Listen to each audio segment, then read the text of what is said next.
Hey guys, it's Shannon the Garden Girl from Georgina Garden Center. I am going to make my own potting mix today. Normally I just use a straight potting soil, but I thought I would try something new and do a mix. So in my container here I have some potting soil. I started mixing in some perlite, which are the white little pieces you always see in, or usually see in potting soil. So I've added a bunch of that in here.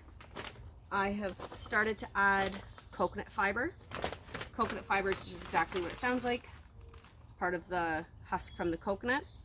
Put that in, and you can use the coconut fiber on its own, or you can mix it in like this.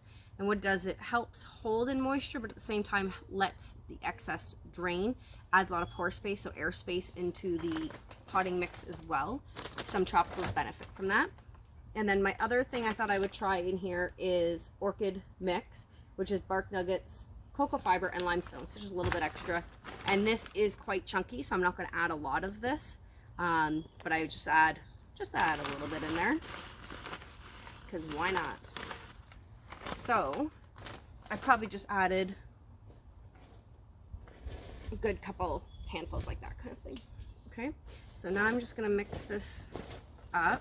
And why I'm doing it on the side here is because if I want to put a little bit more soil into it, I can.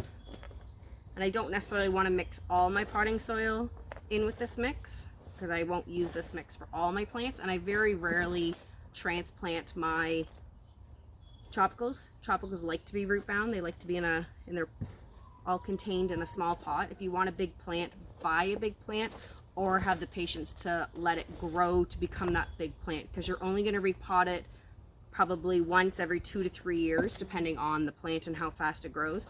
But if you buy a little plant and you want it big, buy the big plant, because it's going to take years for that little plant to get to a big pot. So this is my mix here. It is, you can see the big difference between just the straight potting soil on this side and the mix on this side. There's a lot of perlite in it and nice chunks. It's very nice and light, so it won't hold a lot of moisture. It will hold just enough. Like I said, lots of air space for the roots, because roots need air in there as well. And that's my potting soil. And I'm just going to put that in a 6-inch pot and transplant my tropical. Have a great day, guys.